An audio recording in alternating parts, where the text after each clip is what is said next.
pure business practices, pure intentions, and the love of humanity, and how they come to life through the process of providing you with what I consider the king of the oils, frankincense. Frankincense has been a highly valued as a trade commodity since ancient times by the Egyptians, by the Assyrians, by the Persians, by the Macedonians, many others. These precious resins make up what is believed to be the world's oldest global supply chain. Now, as many of you know, frankincense oil comes from the resin of the frankincense tree. And the resin tears, as we call them, are hardened sap, which are carefully cleaned and sorted by grade before they're distilled. Now, our frankincense essential oil is a proprietary blend of 4 types of frankincense resin: Carterii, Propifera, Feriana, and Secra. And these different frankincense trees thrive in different environments and in different soil types. So we source from multiple locations to ensure that our harvesting of the resin is coming from an environment for each variety of the boswellia trees to grow the very best. And we ensure the best quality, the purity, and the sustainability as well. So over the years, we have worked to eliminate the middlemen and the brokers by being at the source and partnering with trusted individuals that care as much about the people that do the work as they do about themselves making a profit. This is an example of what we'll call pure business practice.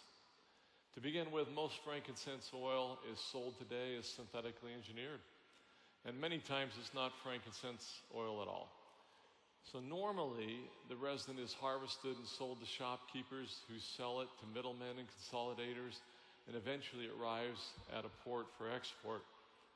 Historically, and unfortunately, this system has long taken advantage of the poor, or those living in the margins, who harvest and sort the frankincense trees. They end up being paid very little, or just enough to sustain life. And for some, really it's for some of the hardest work that is done.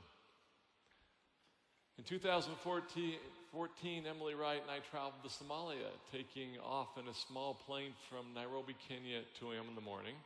We were invited by one of the chief sultans to visit Somalia, and yes, I did say sultan. We flew to Bosaso, a main port city in Puntland. I think they were rather surprised when we actually showed up. No one travels to Somalia unless you have to. It has a very poor reputation, even among most of its neighboring African countries. It is very hot and arid, country with a temperature that was close to 100 degrees Fahrenheit the day that we arrived. I said 130 degrees. Very hot. Many people are desperately poor, and unfortunately, there is much unrest, which has caused even more suffering among the innocent. So some would call it unwise to make such a trip. But we traveled there with pure intentions, not only in an effort to secure the needed resin, but to meet our growing demands as well. We also we had a desire to bless the lives of these people. So very important relations with trust were developed on that trip. But when we went to leave, it wasn't to be. The battery in our small airplane couldn't handle the incredible heat and had failed. So we were stuck. Now, I captured this photo of Emily Wright. Emily is one of the tougher women that I have known. I've seen her in many challenging situations and conditions around the world. She is. But I captured this photo of Emily sitting on a small goatskin stool, looking a little forlorn, wondering, I'm sure, if we were ever going to get out. Unfortunately, the next morning, our Sultan friend was able to find an airplane mechanic who jump-started the engine on our airplane, allowing us to leave. Now, of course, we hoped we could fly far enough across Ethiopia to get another battery, as we, of course, wouldn't be able to restart the engine if it stopped. But fortunately, it all worked out. In 2015, we began funding the construction of warehouses to support the cooperative that we had built throughout the mountains to collect and sort the resins. These warehouses help the cooperative function and organizing the harvesters into a network and providing many desperately needed jobs for women who do most of the sorting on the frankincense.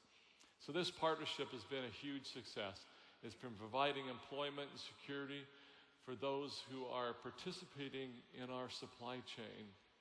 Many people who previously lived lives on the margins in quiet desperation now have new economic means and a new hope for the future.